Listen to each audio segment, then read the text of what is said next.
Today is Tuesday, April 15th, 2025. The time is now approximately 10 a.m. I want to welcome everyone, and could we please stand for the Pledge of Allegiance?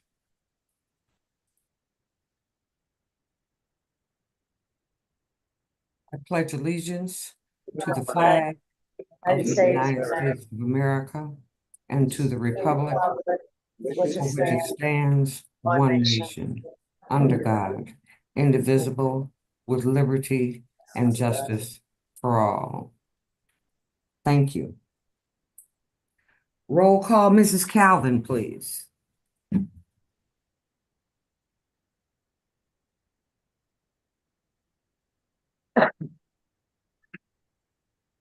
One moment, please. Ms. Ballard-Croft? Ms. Craig? Yes.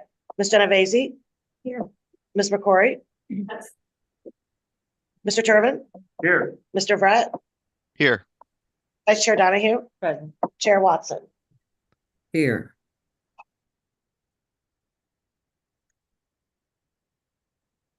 Is there a motion and a second for the approval of the minutes of the March 18th, 2025 meeting, please? So moved. Second. Roll call, Mrs. Calvin, please. Ms. Ballard-Croft? Yes. Ms. Craig? Yes. Ms. Genovese? Yes. Ms. McCory? Yes. Mr. Turbin? Yes. Mr. Vrett? Yes. Vice Chair Donahue? Yes. Chair Watson? Yes. Motion passed. Number 2 on the agenda, the report of the General Counsel. Madam General Counsel, you may proceed. Thank you, Madam Chair. Just a quick reminder before we launch into campaign Could disclosure. you bring up the volume a bit, Madam General Counsel? Absolutely. Is that helpful? Not yet. Okay. Can you hear me now? Yes, but you have to keep your voice up, please. Thank you. Oh, will do. And please let me know if it dips down too far. So I wanted to remind everyone that we only have 5 members present today. So to the extent anyone needs to take a restroom break or break for any other reason, we need to recess the entire meeting. So please make sure that you let Chair Watson know if you need to take a break. The first case I'm going to call today is a motion for reconsideration. We have an appearance on file from Attorney Kevin Morphew. It's agenda item 2A1. SBE versus Committee on Affirmative Leadership, Illinois Coal Association, 24 AS 008. I will read my recommendation and then Mr. Morphew will have an opportunity to address the board. On behalf of the respondent committee, they filed a motion to reconsider a final board order that was entered on March 24th, 2025. The committee is seeking reconsideration of fines totaling $12,000 for 4 late A1 filings during the 3rd quarter of 2024.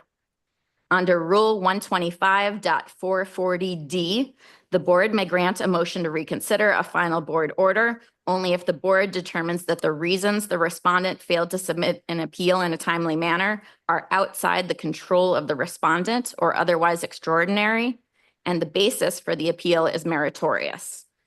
Here, I recommend denying the motion as neither element is satisfied.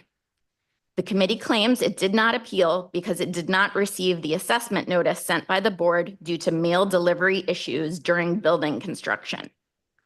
Director of Campaign Disclosure, Tom Newman, included in your packet a document showing the certified mailing of the assessment notice was sent to the committee's listed address on January 28th, 2025, and was returned as unclaimed. According to the USPS website, unclaimed status means that if a delivery attempt is made and no one is available to sign for a certified mail, a notice is left for the recipient to go to the post office to sign for the letter, usually within 15 days. If no one picks up the certified letter, it is marked as unclaimed and returned to the sender.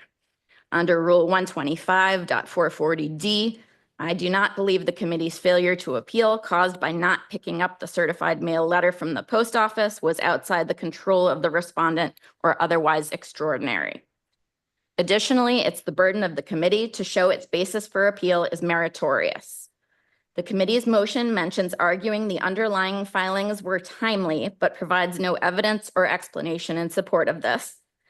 The committee also mentions electronic error, which I understand to be an attempt to invoke an electronic filing defense. The committee believes it entered the receipts in question into IDIS in a timely fashion, but either neglected to upload the Schedule A1 report after doing so, or failed to successfully file the report.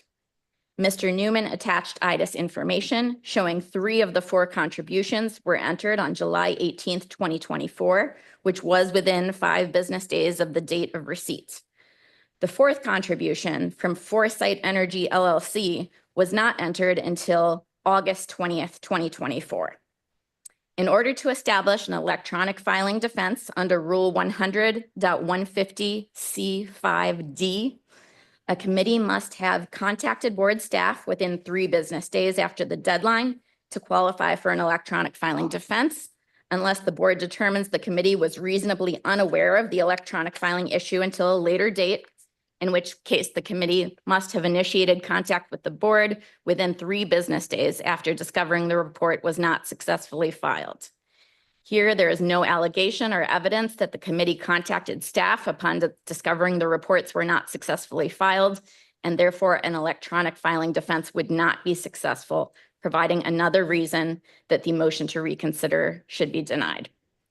Mr. Morphew is here. Mr. Morphew, if you don't mind standing, there's a green circle light. It's a little hard to see on the ceiling, but that is a microphone to help the members hear you. And please speak as loudly as you can. Thank you very much. Kevin Morphew on behalf of Respondent Committee on Affirmative Leadership for Illinois Coal Association.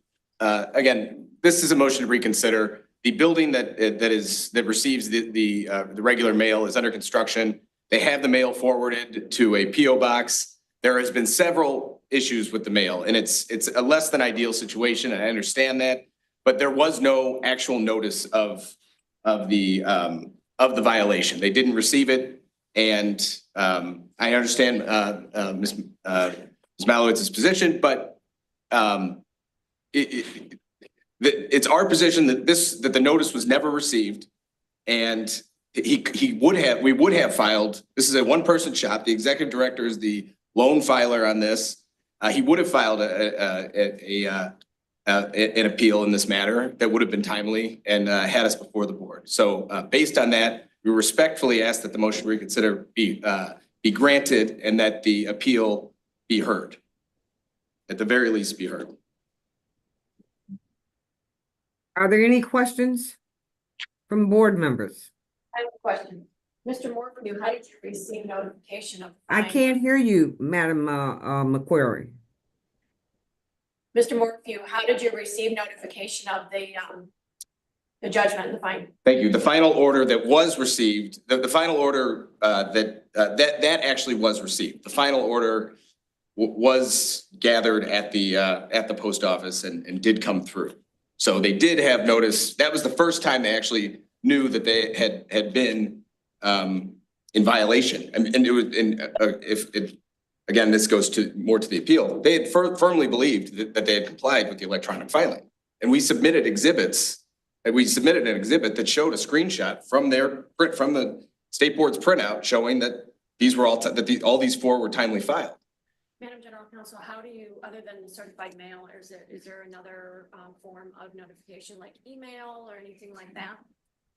I would have to ask. It looks like Assistant Director Andy Newman is waving his head no. And Marty, I can't hear you. Andy Nauman, who is the Deputy Director of Campaign Disclosures, is nodding his head no. There would not have been any email notification. And Ms. McCrory, I also asked my client, or I also inquired of the board. I said, is there any receipts that you guys provide for filing that I can ask my client to go back and look for to help establish that your efforts, to validate his position? And according to Mr. Newman, he said, no, there wouldn't be any type of receipt or type of notification that a filing had successfully gone through in the first place. With the post office, did they change the address with the Illinois State Board of Elections to be the PO box? What I believe that they did is they kept that original address and had the mail forwarded to the post office box. Had all mail going to this area. The building is uninhabitable while it's under construction. Right. So they, So it's been under construction for quite some time. Do you think it would have benefited them to actually notify since they're an active committee? there are Notify? certainly best ways to do it, and I can't sit here and say I would have done the exact same thing, but the fact remains that reasonable precautions had been taken to assure that they were being notified and receiving mail. The US Post Office, hope this board can take notice that there are from time to time issues with the United States Post Office and delivery of the mail. And we're simply asking for some leeway on the notice that was supposed to be given to them to get before you and correct this matter, which again, the underlying appeal, we feel attempts were made to comply with the law and to strictly comply with the law. And it was just an erroneous electronic filing. But I mean, I'm happy to get into that. But this is. Will that stand up under appeal? Will that may stand up under appeal since the notification wasn't sent to the Illinois State Board of Election that there was an electronic filing error? Repeat that question, please. Would that appeal even stand up if the board was never even notified of the electronic filing error? The board was.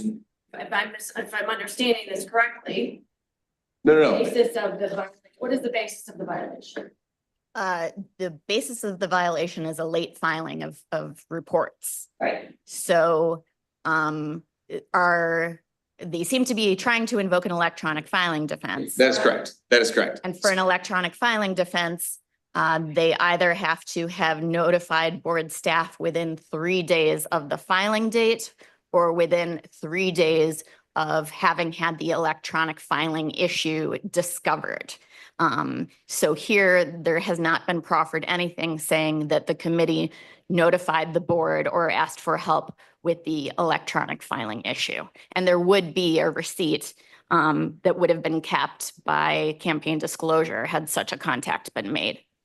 That's what I was getting. Well, I certainly notified the campaign disclosure office that we had this issue and I was trying to get to the bottom of it. I was trying to figure out, you know, my client's saying, I filed all of these. He sent me a screenshot from his computer, which I submitted to the board, to board staff, that shows these filings were made. He just, and again, and Mr. Newman or Andy can correct me because I'm not exact, I don't do these filings, but it's my understanding that you generate the report, you file the report, then you're supposed to take one more step, generate it and file an A1.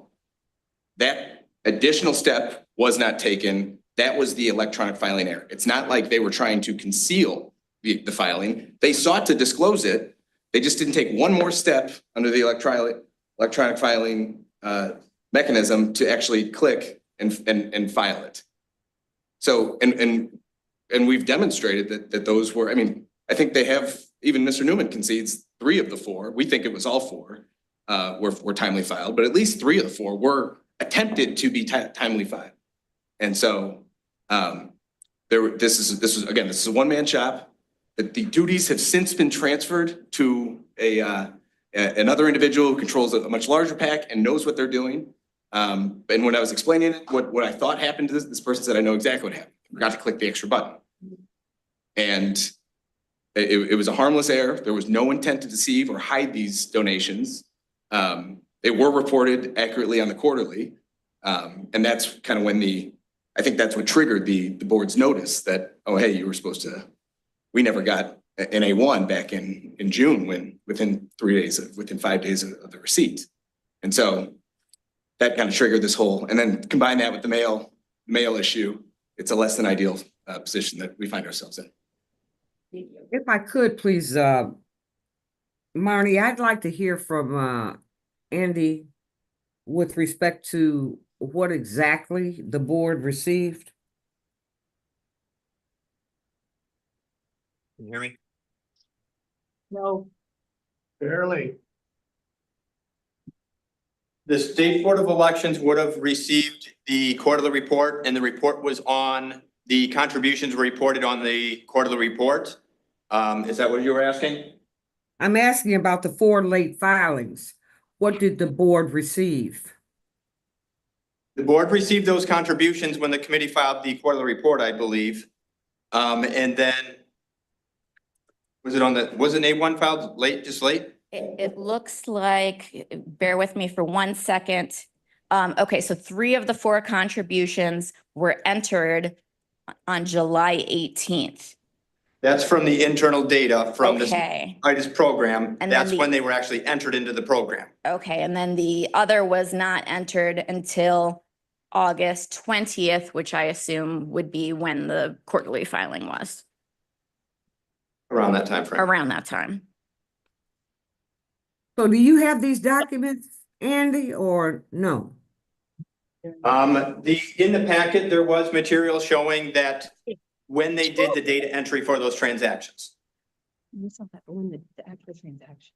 So they, I just want to be clear. We're showing that they did try to file. They did try to make 3 filings, and those attempts were not successful. Is that correct? That we're not 100% sure on. They entered the contributions into the IDIS program, but we don't know if they went through the final step to actually upload the report. We know they were entered. 3 of the contributions were entered in a timely timeframe, but they were never filed. The last step is once you enter the contribution, then you have to go to the report screen, highlight the report, click on file report, type in your password, highlight the appropriate signer, and then file the report. We don't know if Okay. those last couple steps were ever taken place. And, Okay. and Chair Watson, we will concede those last steps were not taking place. That was the error in the electronic filing. But the original attempt at disclosure was made. That establishes good faith. That establishes that they were trying to comply with the law. They just made they made a mistake. And for that, So we who's are the they that made the mistake?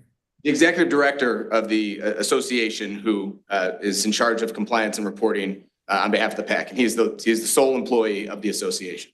I'd like to go back at this time to the building construction. You say that the building was totally and completely uninhabitable. Is that correct? I don't want to make it completely and totally uninhabitable, but it was under construction to the extent that it was not being functionally used as an office and no So, business was It transpiring was- there. All right. So, as a result of that, what then were the conditions under which the occupants of the building were to receive their mail? The mail was forwarded to a post office box in Springfield, Illinois. The mail was then returned to sender. And as the general counsel has pointed out, the USPS guidelines say that they only do a return to sender when the mail hasn't been picked up. Again, it's our position that the mail was never received, and we stand on that.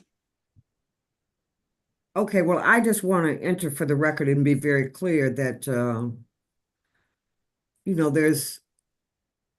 there is a tremendous problem from my personal experience with respect to delivery of mail to established addresses, having been established for at least 20 years.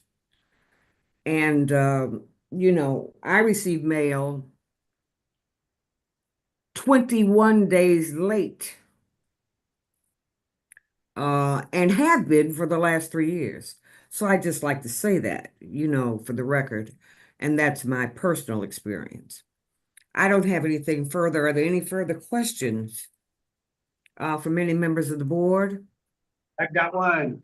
Yes, Member Turvin. I see there's a lot in here that causes me to say that we probably should grant the appeal to be reconsidered. The post office is and has been, gets a lot of heat. They put a lot out there. They try to do a very good job. Sometimes that doesn't happen. All right. And sometimes when you have a one-person shop that goes and throws an appeal in or goes and says that they're going to do a remodel, the buildings, I've lived with it myself. the buildings are pretty much they're not able to use. So they do the post office thing. But saying that, they should also be allowed to do an email, and they should be able to talk to the board that says that they're moving to those places. So that way everybody could get the service done without having these interruptions. This is not the first time we've seen this interruption because of a post office situation. So I think we need to do more as a board to understand, and the people that are using us and making these filings need to report to us, to our board, and say, I'm moving, I'm at the PO box, please do an extra step and email me if there's any correspondence. I think that would help alleviate these things coming before us, because this doesn't look like it was malicious. This looks like it was just caught in a trap because of the situation of the post office and the one-person shop situation, which you evidently have corrected. And Chair, I guess I would like to say that Can't hear you, Madam McQuarrie. if I felt like the underlying appeal would actually be successful, I might consider this, but I think the underlying appeal would fail based on the information that we have right now. The administrative rule require both, Marnie, or just one? The administrative rule requires both. A determination that the respondent failed to submit an appeal in a timely manner, are outside the control of the respondent or otherwise extraordinary, and the basis for the appeal is meritorious. Okay, thank you. I agree with you, Madam McQuarrie. To the appeal, if I may, Excuse me, counsel.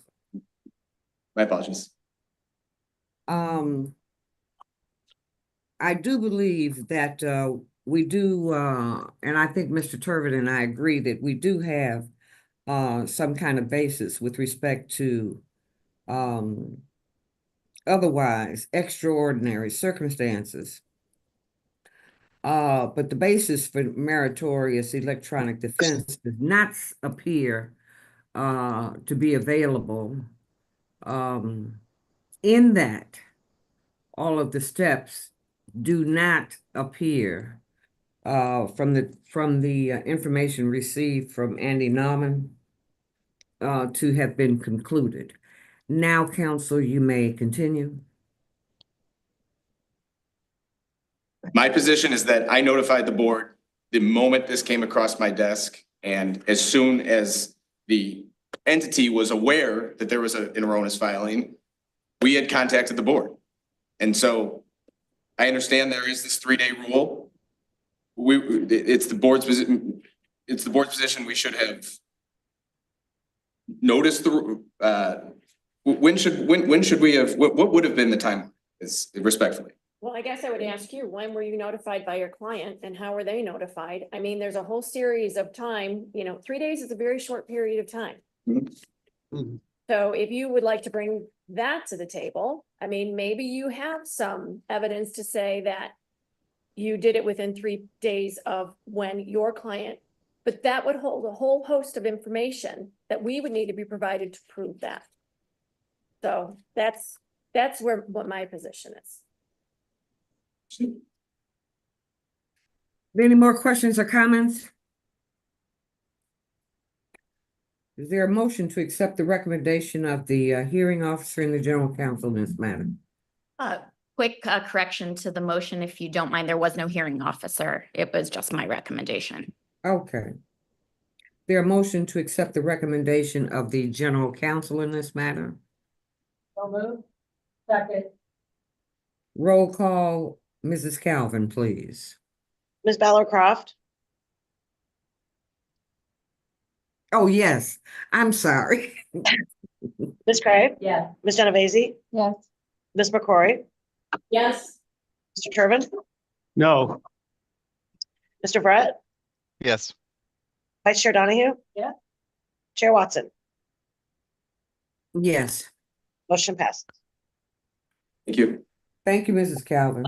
Madam Chair, if I may briefly. Yes, Member Brett. I was not persuaded as to the merits of a successful appeal. However, I think that Mr. Morphew put forth a good faith basis if they wanted to present a settlement at some point, that they were acting in good faith and goodwill towards the board and doing their best to try to disclose all disclosures. I agree with that also. Is there a motion to allow them to engage in settlement negotiations? To the extent we would need to, I would certainly make that motion. I would second. Roll call, please. Ms. Yeas or nays? Ms. Ballard Croft, Yes. Ms. Craig? Yes. Ms. Genovese? Yes. Ms. McCory? Yes. Mr. Turbin? Yes. Mr. Brett? Yes. Vice Chair Donahue? Yes. Chair Watson? Yes. Motion passes. Madam Chair, You. if I Yes. could ask a question, please? Yes, Um, Madam Vice Chair. Thank you. Why don't, would it be difficult? I mean, we have situations like this frequently where they've tried to file or they thought they filed, they didn't hit the extra button, all these kinds of things. Is there not a receipt we couldn't give once it's filed, an email receipt or on the website where things up there? So currently in IDIS, when a committee files, This is Tom Newman. oh, sorry, Our reporter, Tom Newman, Director of Disclosure. thank you. When a committee files a report, there is not an automatic response generated for them, but within their account, they can go into their previously filed reports and generate a filing receipt. I think one of the things, we've been talking with our IT division about a number of different changes, improvements. And I do believe one of those things would be to make the receipt an automatic response so that it would automatically be emailed to them, which would definitely help in situations like this where a committee may have thought they had filed something, but had not. I think I would suggest we look into that pretty seriously because I've heard this too many times where we thought we did. I mean, for whatever, whenever we're filing, wherever a candidate committee is doing something, there should be some receipt or some recognition of that happening. So, thank you, Madam Chair. Thank you, Madam Vice Chair, and I would agree with Madam Vice Chair, Mr. Newman.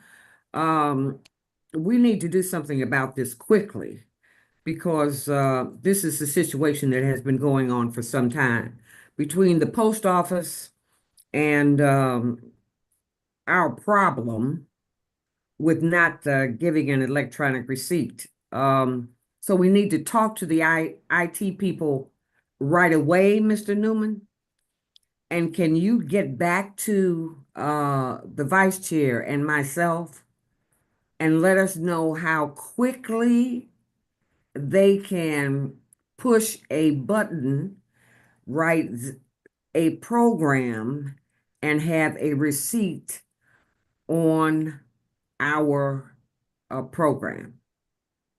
Mr. Turbin. Madam Chair, Director is nodding yes, he would be able to do that. Okay, I can't hear you, Mr. Turbin. Madam Chair, the Director, Tom Newman, said he would be able to do that and he would get it to us as soon as possible when it was done. No. As soon as possible is fine. I want to know how quickly. I want it quickly and how quickly. And as soon as possible, that's like, desegregation of the board, Brown versus the board. 30 years isn't good enough.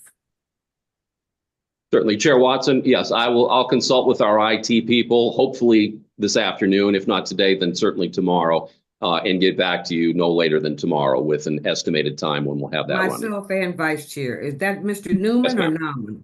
Yes, it's Mr. Newman. Thank you very much. Mr. Morphew is standing here.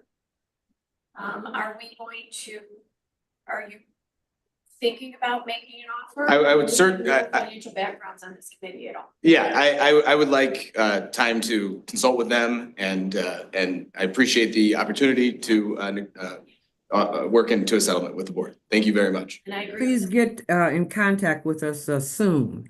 Yes. Thank you, council. Thank you very much, everyone. Have a good day. Madam General Counsel? Thank you, Madam Chair. I do not have any appearances on file before me for agenda items 2A2 through 2A7. Is there anyone in Springfield on agenda items 2A2 through 2A7? No, ma'am. And I see no one in Chicago. So we can make a couple of motions here. I am actually going to break out agenda item 2A2 and from 2A3 for the benefit of Ms. Genovese, who may need to I'm okay. abstain from I'm 2A3. okay. Oh, you are I don't- okay? Yeah. All I don't right, I need will take it back. Just for full disclosure, she was once affiliated with the committee in 2A3, but that was a long time ago and she is no longer affiliated with them. So the recommendation on agenda items 2A2 and 2A3 are to grant the appeals. So moved? Second. Roll call? Ms. Ballard Croft, Yes. Ms. Craig, Yes. Ms. Genovese. Yes. Ms. McCory. Mr. Turbin, Yeah. Mr. Brett, Yes. Vice Chair Donahue, Yes. Chair Watson. Yes. Motion passes.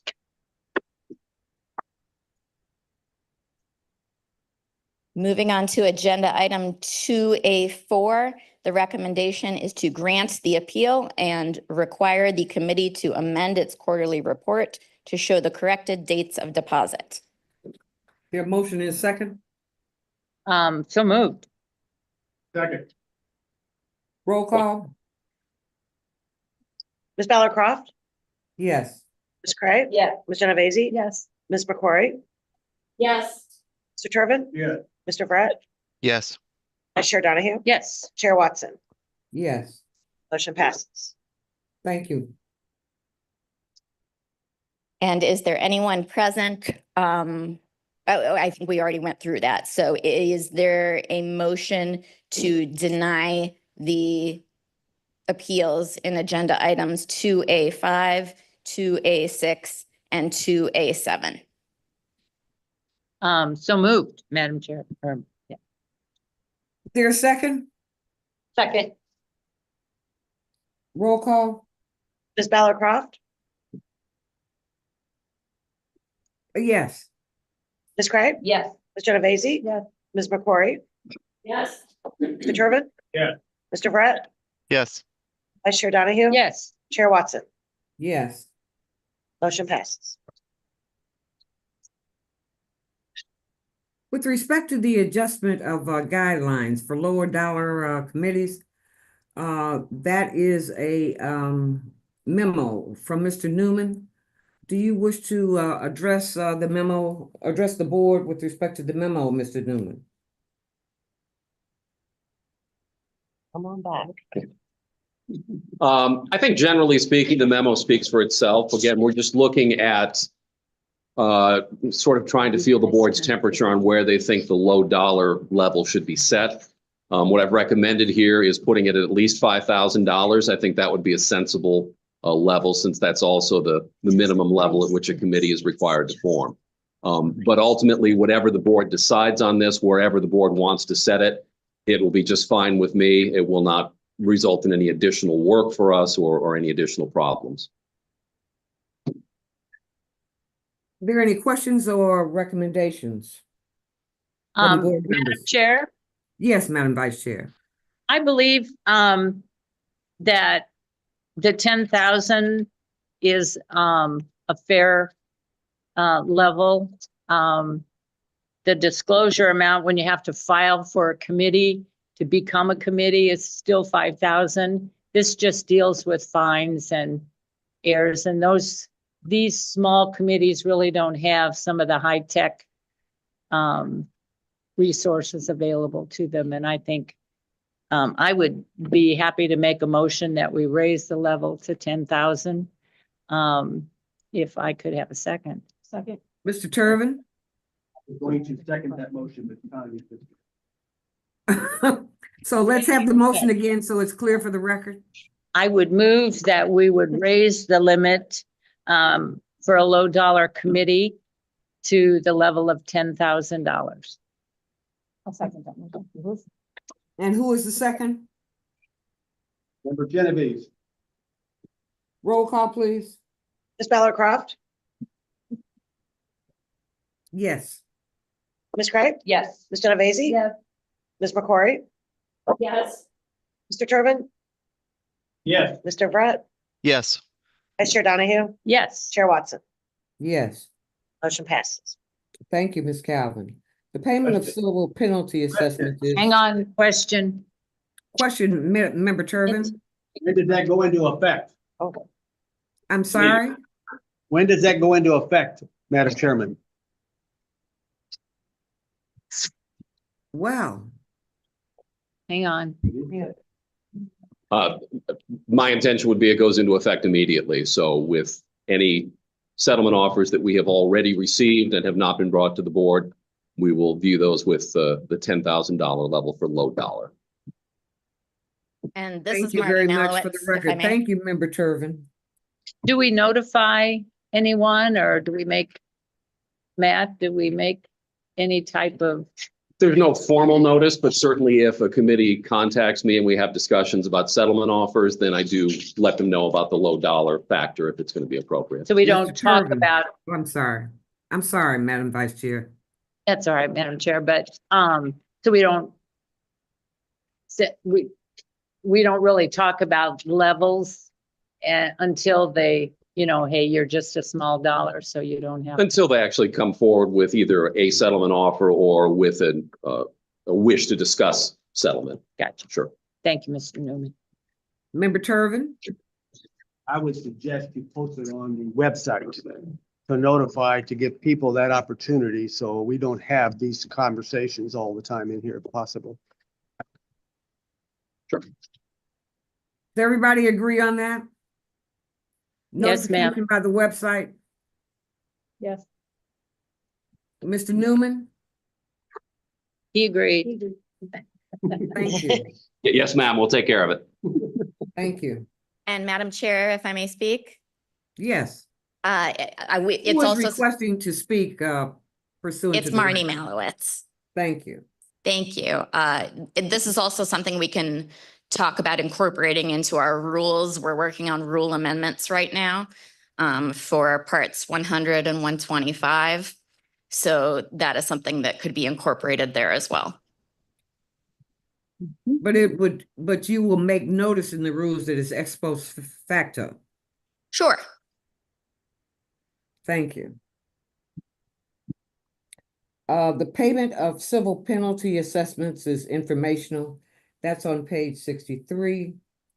The addenda shows that at this time we're to hear complaints following closed preliminary hearings and go into executive session pursuant to section 9-21 of the election code, 10 ILCS 5/9-21, and section 2C4 of the Open Meetings Act 5 ILCS 120/2, subsection 3(4). Is there a motion and a second to go into executive session at this time?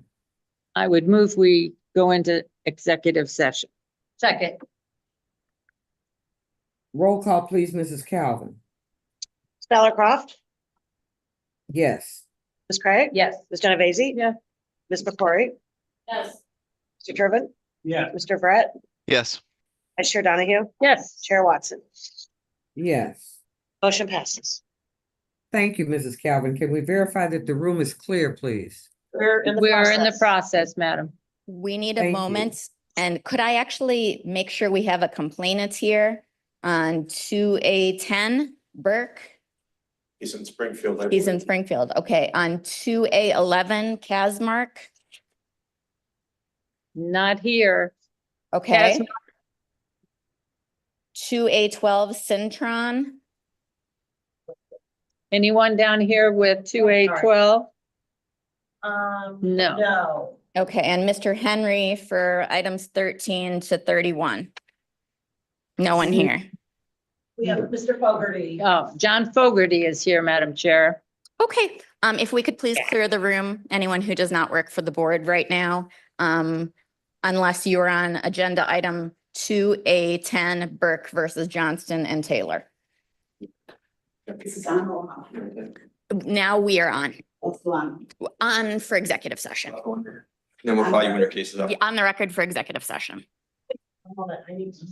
Hang on, we've got a couple of things to do here.